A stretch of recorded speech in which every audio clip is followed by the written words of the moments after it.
We play. We fight. We conquer. Welcome to the Freak Show. I am your host today, Bumpy McSquigums. We're going to be diving in. We're going to be playing Super Robot Wars OG The Moon Dwellers. It is by Bandai Namco, releasing on June 30th, 2016. It is for the PlayStation 4. This was released, I believe, only in Japan, and it is the first of the Super Robot Wars games to actually come with an English and, I believe, Chinese translation. So we're going to dive in. I'll be playing around with sound settings and things of that nature as we go through. In addition to that, learning the basics of the game. We are going to do that one. There's also an archive showing us the previous OG stories, which I am curious as to whether or not that's something we want to check out. Maybe we'll check that out in a separate video or something down the line. I'm not real sure if that's something that I necessarily want to do. It seems like maybe it would explain what's going on up to this point, so maybe it is a good idea. Either way, while I said it is translated into English and, again, Chinese, it is not voiced in either of those languages, so I will be reading all the dialogue and everything else, which means that you guys are gonna either be fine with it and accept it and move on, or you're gonna passionately hate it. It's what's gonna happen, so you're gonna have to deal with it. I will be adjusting and playing with sound settings as time goes on. So let's go with the guidance scenario, or tutorial, as most people would call it. All players, welcome to the world of Super Robot Wars. I'm Aredo Balanga. He's baloney. And this lion-hearted instructor, who is capable of making children, crying children laugh, plays the role of my coach. I was going to say, make children cry. Oh. So what if they laugh? It's Kai. Oh my. That's okay. I'm the commanding officer of the Special Tactical Fighter Training Group, Major Kai Kitamura. Despite his appearance, the Major is younger than you'd expect. What do you mean by that? You don't have to say anything that's unnecessary. I'm sorry. Now then. I'll start the lecture about how to play the game. Yes, thank you for your support in advance. Aredo, have you played Super Robot Wars before? No, I haven't. I'm a complete novice. Now, to be fair, to give you guys a very, very, very brief back history from me. I remember seeing Super Robot Wars 30 available on Steam, and I kind of looked at it and I'm like, that looks cool, but I don't know what you do. I think they either specifically, I don't want to say missed the mark with marketing, but they made the game look like it was more of a, you control these like kind of chibi mechs or deformed mechs or whatever you want to call them, and you do like an action RPG battle type situation or like a hack and slash. That's what it looked like to me.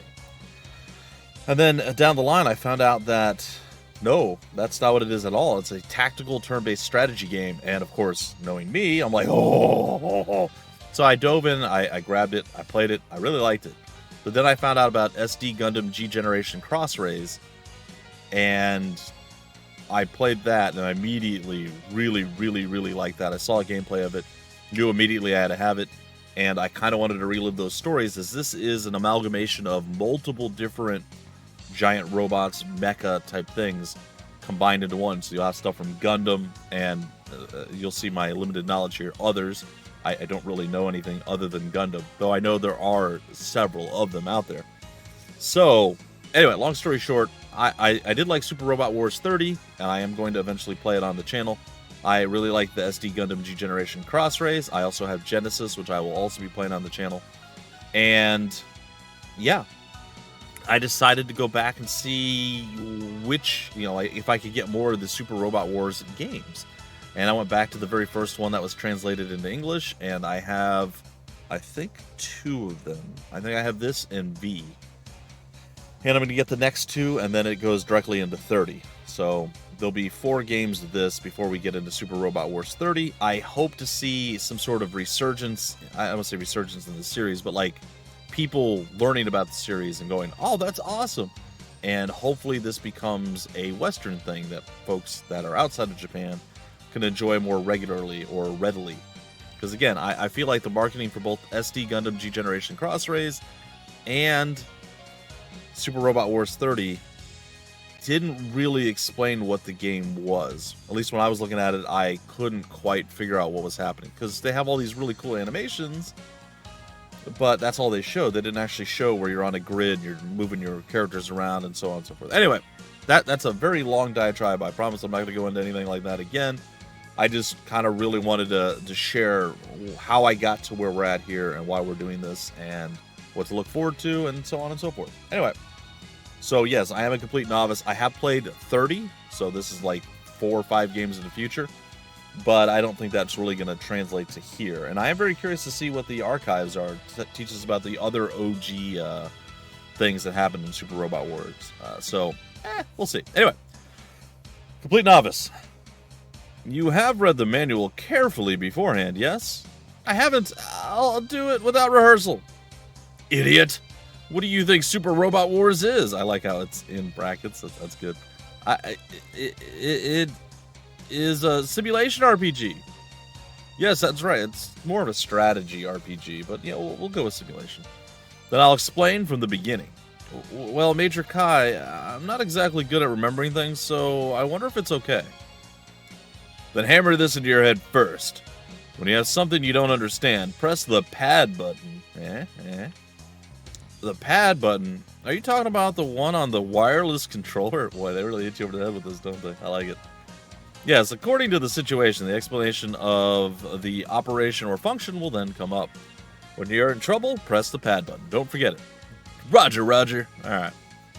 Well then, I will explain how to play Super Robot Wars step by step. This scene we're having a conversation now is called a scenario demo. Scenario demo will advance by pressing the circle button. I did hear, now I don't know if this is true or not, I did hear that Japan is transitioning or thinking about it or something to making it standard globally instead of just Japan and outside of Japan, that the cross or X button on a PlayStation will be the accept and the circle will no longer be accept. I know when they put the buttons on the controller, the whole idea, and it makes sense that the circle button is accept and the X is back, but the placement of the buttons, it just makes more sense for it to be at the bottom of the controller. Like globally, that's recognized. That's why folks struggle with Nintendo so much. Anyway, I heard that they're changing, and I'm super stoked for that because I don't like hitting the B button or the circle button to advance stuff. It always needs to be X for me. I can work around it, I get used to it, but I can't wait until this is no longer a thing. Alright, also by pressing R1 and a circle together at the same time, you can fast forward. Sweet. Furthermore, by pressing the options button and R1 together at the same time, you can skip scenario demo in one go. Cool. Alright, let's give it a go now. Wait, what? Wait. If you try it here, this scenario demo will end. That's right. Whoa. What a close call. But the function mentioned just now is useful when the game is played for the second time and on. Okay, so let me take that down. That's true. That's a good attitude, but do you remember the details accurately? Well, let me see. How was it again? R1 in circle to speed and fast forward things, and R1 in options to skip entirely. As I thought, at a time like this, press the triangle button, which is going to give us what? The log? Yeah. Alright. Then the backlog will be shown so you can trace back and read the conversation up until now to recap. And it's okay to carelessly skip the lines, isn't it? But the number of lines you can read is limited, so be careful. Roger, Roger. And sometimes during the conversation, there will be words of a different color that will show up. That's called the keyword. And you can open the explanation window by pressing the square button. The inspector incident. If you press it now. Ooh. The inspector incident. The name of the disturbance that resulted from the inspector that happened from a new AD. 187 to 188. The inspector is an alien organization. Okay. That comes from another star system to investigate the culture on Earth, including that the people of Earth have an insatiable appetite for war, and that the order of the galaxy is disrupted, they envisioned a plan to place Earth orbit under their control. At the start of the invasion, in New AD 187, the Blitzkrieg tactics used resulted in the occupation of the Moon and main areas of North American District. However, they were caught up in a large outbreak of the Einst series and were forced to withdraw from Earth, and were completely destroyed in the final battle, losing to the... Oh boy, I apologize in advance for all of the butchering that I'm going to do. Kuragwane and the Hiryu Kai. Yep, that's totally how those words are said. Yep. Alright, so can we get Inspector? We can. Okay, so we can go... we can go down a lot of rabbit holes with this, and that's okay. I'm willing to do that, and I'm fine with doing that. Group sent from Zovork to Earth orbit, seeing that Terran's thirst for war will lead to chaos in the galaxy, came to the conclusion that Earth must be placed under their control. Furthermore, the name Inspector was used for convenience by their combat commander, Vigaji, during battle with the Hiryu Kai, but eventually became the codename for Earth. The attack began in New AD 187. The lightning attack tactics resulted in White Star, the Moon, and main portions of North America being occupied.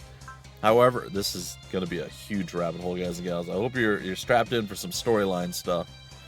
However, the Terra Federation forces counterattack. Operation Plan Tanganit. Sure, this is going to be terrible. I'm so sorry. For everyone listening, of course. And being swept into the chaos that resulted from the outbreak of large numbers of Einst series, had no choice but to withdraw from Earth. After that, they lost in the final battle at White Star to the Kuragwane and the Hiryu Kai, and main members, including overall commander Wendoros, died in battle. The Inspector has been destroyed. Okay, let's go with the Zavarok. A major alien force that exists in a sector of space far from the solar system means an interstellar republic union. The Privy Council exists as highest decision-making body. With the objective of maintaining galactic order, it observes alien civilizations that have yet to join the Union, and if judged to be dangerous, will employ various methods to take it under their control. Since before the DC War, it has been observing Earth in secret and has judged mankind to be... This is a really fascinating story, by the way. Has judged mankind to be a disruption to galactic order with its thirst for war and use of superior military technology without care for balance between power and rationality. They began to interfere, but due to the speculation and fight for power between Zogol and Volga, the lack of alignment caused the armed invasion of Earth to fail twice. After the Sealing War, this is going to take a long time. Sealing War, the Privy Council, without entering into the treaty with Earth, adopted a position of non-aggression. Furthermore, once part of the Inspector, the Volga, Makibos Bolverde was stationed on Earth as an envoy of the Privy Council, serving as a point of contact to the Zovork. Alright, let's get back up to the top and let's read about the Privy Council now. The highest decision-making body of the Zovork, the Inspector Incident, and the Sealing War are over the Inspector. Okay, it has currently adopted a policy of in towards Earth. I think the only thing we haven't heard about is the Sealing War yet. Jeez. A war that happened after the, Shura no Ran, battling against aliens enemy forces from alien worlds. After one of the major alien forces, the Zovork, sent a force to begin invading Earth from the Fabula Forest ruins under the Antarctic ice. The Ruina appeared and attacked cities in South America. While the Terra Federation forces met them in battle, the Steel Dragon Squad fell into the ruse of the Gaia Saber's central figure, Altior Steinbeck, and was set up as the culprit for the assassination of the Terra Federation government president. Right after that, the Ruina activated the dimensional fault Artrum exterior, blocking off the Earth from the external world. Wow, this is crazy. This caused the Zovork army to weaken, sending the war into a deadlock. The ground was surrounded by darkness, and the Steel Dragon Squad, while being attacked by the Terra Federation forces, managed to destroy the dimensional fault, after which they received help from the people who perceived Altior and the Gaia Sabers to be a danger and infiltrated Grand Christmas. At the end of a fierce battle, the Gaia Sabers were eliminated. On the other hand, the counterattack of the Terra Federation forces against the Zovork, Operation Reconquista, maybe, something along those lines, and the Ruina search and destroy mission, Operation Icebreaker, were started. The Steel Dragon Squad also participated in both operations, leading them to success. During the final battle with the Ruina, the Crossgate was found in the inner reaches of the Fabula Forest. There are so many rabbit holes. After that, the Gan Eden worshipped to their god, and the Baral, which has always been operating in the shadows since the ancient times, deployed a powerful barrier, sealing Earth, proclaiming themselves as the guardian angel of the Mother World. The Gan Eden deems all who live outside Earth to be an exception to their protection and declared their intention to massacre all of them, I guess. In order to stop them, the Steel Dragon Squad challenged and defeated the Gan Eden and the Baral. However, Altior Steinbeck, who was supposed to be dead, appeared as an artificial god that fused with the Gan Eden and Crossgate. Oh my goodness. Adamatrin? Boy, this is just some severely fun and exciting, totally easy words to say. It's like Ada Matron, something along those lines. A bitter fight till the end. The final enemy was defeated, resulting in success for the Steel Dragon Squad. In this war, since the Earth was sealed for the second time, it was called the Sealing War. Oh, well, I mean, at least it all wrapped up nicely. All right, well, again, guys, I think we're going to get into some quite significant history if we keep going down these rabbit holes. I am very fascinated by all this stuff, and I very much want to read a lot of this, but at the same time, I don't want to just make us basically spend like 4 episodes reading through all of this stuff now. I feel like as part of this tutorial, maybe they shouldn't have given us quite so much to dive into. But I'm okay with it. I said we're gonna see what new AD stands for, and then we're gonna move on. In January of AD 2015, the Terra Federation government established and adopted this new law to count the years up. Up until that point, AD dates are commonly referred to as Old AD. Okay. And then keyword from here. Let's just go to that. Common term for the Christian era, counted from the birth of Jesus Christ as time crossed into the new Christian era. Huh. Fascinating. And then the Terra Federation government, and then we'll move on. A global-scale political organization that developed from the temporary organization established within the United Nations after the global chaos due to the meteorite disaster Double Impact in Old AD 2012. Traditionally, an international management organization exists as an assembly for countries that are individually autonomous. It is not a single political function that serves the entire mankind. Huh. Before it was set up, medium and small conflicts between countries continued to be settled amongst themselves. Alright, that's fascinating. Okay, well, like I said, we went on a very large divergence. I am curious what Einst is too. A suspicious organization that appeared in Terra orbit from New AD 187 to 188, with a mysterious bioweapon known as the Einst series as their main force. It was initially repeating some baffling battle tactics in a limited area. The precise purpose and intelligence and communication ability was held by a senior Einst known as Regisseur and a young girl called Alfimi.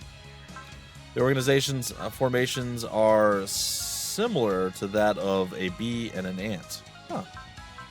In addition, the Einst has existed since time immemorial in a different space, Einst space, and seems to be monitoring the movements of intelligent life in the current world. However, details are not clear. Continuous fighting has disrupted the silence of the universe and leads to the annihilation of mankind. Oh. The objective was to create new intelligent life, but when the Einst space was finally connected to the current world, They began to carry out the encroachment. The Einstas fought the Hagwane, Kurogawane, and the Hirukai countless times, and in the final battle, New Regisur combined with the White Star.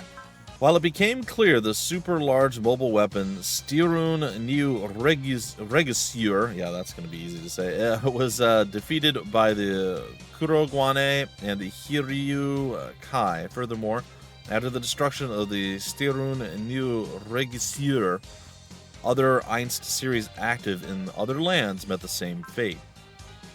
Okay, that's enough of me mispronouncing things for a slight amount of time. Let's continue, shall we? Try pressing square. No, it's cool. I did that. Okay, got it? Yep. As for other operations in the scenario demo, you may press pad, which I have just explained before. Then the plate which explains various operations will be displayed. Like this. Oh. Okay. I see. If I just press the pad button, I can see the operating explanation just now, can I? Now we'll move on to the explanation of the battle map. Roger, roger. Ooh, look at them. They're so cool. Sorry, I just... They make me smile. Oh, so this is the battle map. Super Robot Wars progresses by completing the battle map prepared for each scenario. First, you will get to move your mechs, commonly called as the unit during the player phase. Once that's done, the computer will move the enemy unit. So my turn and then the opponent's turn will alternate. That's similar to chess and baseball. That's right. Oh, really? So we get to use move one, then they move one? The game will progress by repeatedly alternating the player phase and the enemy phase. I was hoping that we could move all of our units, and then they move all of their units. But we'll see. Got it, then what shall I do in practice? The tasks given in order to clear the scenario, the mission objectives, will be shown in the total command. What is the total command? By overlapping the cursor with the unit and pressing the circle button, the individual commands, which is to operate the unit, will display. When cursor is away from the unit and you press the circle button, the total command will be displayed, like so. Okay, press here. Got it. Okay, that makes sense. And then you go down to mission objectives. Ah, I see. So by moving the cursor away from a unit and pressing circle or onto a unit, you'll get individual commands. Away from the unit, you will get... Got it. It makes sense. You'll get the overall commands. I wonder if I can remember this many commands. It's very easy, my friend. Don't worry, you can understand how to use each command when you actually use them in the game. The mission objective in the conversation just now is under the total command, isn't it? I shall check it out now. Yes. Mission objective. Rand's Grief Raven reaches destination, maybe? The red mech is the Razan Griff Raven. Yep, that's what I said the first time. So I just have to control that and move it to the point, isn't it? Yes, once you get to the target point, the victory conditions will be fulfilled. Look at how far away we can get. I like it. Well then, head for the target point using the movement of the individual commands. Got it. By the way, the mass production type Hukibian, Hukebian, Mark II over there, can't take action this time. Roger. The action of a unit occurs once in a phase. Once the action ends, that phase will freeze. Be careful. Well then, we'll start lesson 1, movement chapter. Yeah! I really do want to go back and look through all those little, like, rabbit holes. I want to very badly, but... Okay, so this is our mission objectives. Get the... Was that the... Razangriff Raven. I'm sure that's how you say it. Reaches destination point. Don't lose, and yeah. Okay. Oh, no. Okay, I'll see if I can't change some options. I don't like the cursor movement. Though it's a little bit easier with using the D-pad, or the analog stick. Alright. So we're going to move to there. Da-da-da-da-da-da. Yeah. Mission cleared. Look at that, guys. I guess you thought I would fail. You've completed lesson 1. Yeah, I did. Especially with the no defeat, objectives. I like it. Next, please. All right, then. Let's move on to Lesson 2. All right, the Raza Raven reaches designated point. Don't do filled with one move. Got it. Will be same as before. It won't be that simple. The target point is there. That is kind of far, isn't it? It's a little far. Well, I guess I can advance by taking 2 phases. Wait. The SR points reward criteria has been added to the mission objective. For real? May I see it one more time, Major? Sure. Yeah, it says do it in one move. Got it. It's true! SR Super Robot Point. That's a task prepared for each map apart from the victory conditions. Once completed, SR Point will be awarded. Can that be of use for something? At the point of acquisition, PP, which are points used for developing pilots, and all friendly pilots in the map receive 10 points each. Okay. Well then, I have to get it for sure. However, in the case where points are awarded, the player will be judged as a go-getter and the difficulty of the game will go up. Oh. Interesting. If you obtain 80% or more of the total SR point, which is set 1 for each map, the difficulty level will be hard and less than 80% will be normal. Huh. Hence, a beginner doesn't have to overstrain and collect the SR point. It's not related to the side scenario conditions either. Okay. So what you're saying is it's something like a challenge for players who have the confidence in their abilities to get. Okay, that makes sense. That's right. Having said that, I recommend beginners select the beginner mode when starting the game. Is there any difference? Yes, the difficulty level is set to normal from the start until the end of the game. Then I don't have to pay attention to the award conditions of the SR point, do I? You're right, but if the SR point is obtained, you'll be given a certain amount of funds. You may challenge it when you have time to spare. If so, I'm getting a little confused now. If so, then I'll try my best when it seems easy to get the SR point. Well then, to summarize the SR point, oh my god. Okay. Sure. +1 SR point is given when conditions on each stage are met. SR point conditions will be verified at battle aims. Okay. As SR point is obtained, ally pilots on the map will get 10 PP. The next stage's difficulty is decided by SR points given. There are 2 difficulty levels, hard and normal. Current level is displayed in the overall command. Okay. Hard, 80% and above. More enemies or stronger enemies will appear. Enemy machines and weapons enhanced value will be at +3. Don't know what that means exactly yet, but got it. Funds awarded in battle will be 1.2 times of hard. Beginner mode. By default, level for beginner mode is set to normal. Upon receiving SR points, 20,000 funds will be awarded. Oh, neat. I guess. But with the movement power of that unit, it's impossible to reach the target point in a single movement. In that case, use the Spirit Command. Spirit Command? Spirit Command. There are special commands set by each pilot. By consuming the Spirit Point that you have, which is commonly called as SP, you can generate various effects on the unit and the pilots. That's like magic! Can those be used from the start? Well, that depends on the pilots. However, if your pilot level is low, you'll only have a limited range of the Spirit Command.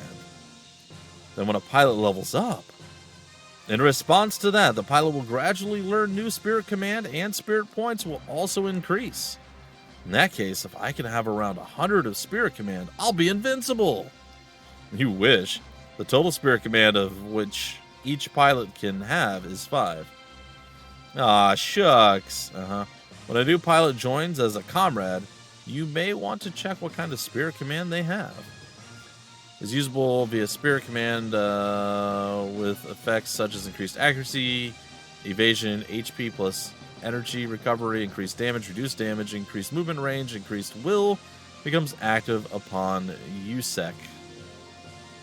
Don't know what USEC is, but okay.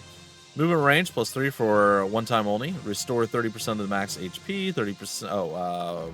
One turn evasion and accuracy increases by 30%. When 5 out of a total of 42 Spirit command is learnt with certain pilot levels, some Spirit Command become usable level criteria, and SP cost varies pilots even for the same Spirit Command. I think that got a little lost in translation there, but... So when 5 out of the total 42 spirit commands are learned with certain pilot level, so we're not sure what the pilot level is, some spirit commands will be usable, and level criteria and SP cost will vary from pilot even for the same command. Okay, I guess I kind of got it. In Lesson 2, you can't clear the game if you don't use spirit commands. Roger, I'll try it out. Lesson 2, spirit commands. Alright, let's try Lesson 2 without delay. For that, pass the phase to the enemy side. How do I do that? Select end phase from total command. Got it. What will happen after handing the phase over to the enemy? Usually the enemy unit will act, but for now there is no enemy, so it'll just be back to us right away. Alright, that means it's my turn. Alright, let's give it our all. Okay, let's do it. So we're going to end phase. Yep. It does look like all of our units will be able to move. It looks that way, but we'll see. All right, challenge. Hold your horses. You can't reach the target point unless you use a specific thing. Okay. Specific thing? Could it be the spirit command? That's right. Use quicken. Yeah. Okay, man. Come on. I know. Look. I don't care. Got it. This is unnecessary. There's a quick save. Why are they going into this? Okay. I should be reading all this, I know, and I feel bad that I just skipped like 1,000 things. But they should just let me do... Okay, they're giving us a rundown here. Just on the overview, or the overall command, quick save, when selecting continue in the title screen, the game will return to the state. Good. Concurrently pressing the options in L and R1 cause soft reset. Okay, yeah, I like that. And if options is held, a quick continue will occur and automatically performs continue into your last quick save. Oh, that's cool. All right, let's start the challenges. All right, guys and gals, you know what we're going to do? We're going to actually use the quick save. We'll continue this in the next episode. Bear with us while we're getting through the early stages of the game. Like I said, I think it's going to be a lot of fun. I think we're going to have a very enjoyable time. But there's a lot here, and I want to unpack it all. I want to make sure that we don't miss stuff. So we are going to go through the tutorial levels and everything else. And then when we get in the game proper and we learn a little bit more about what's going on, the storyline, everything else, I think we're going to have a lot of fun. I think it's going to be a very enjoyable time, and I can't wait. Hopefully you guys enjoyed. If you want more information about the game, I can't say where to get the game because that's going to have to be like through Amazon or PlayAsia or some other place where you're going to have to import the game from Japan. But all relevant links that I can include will be down below in the description of the video. If you enjoyed this video, there will definitely be more to come. Make sure you guys leave a like, do the subscribing, the sharing, the YouTube algorithming for me. I won't bug you again about that. And until the very next episode, I have been your host, Bumpy McSquigums. Thank you so much for stopping by the Freak Show. We play, we fight, we conquer.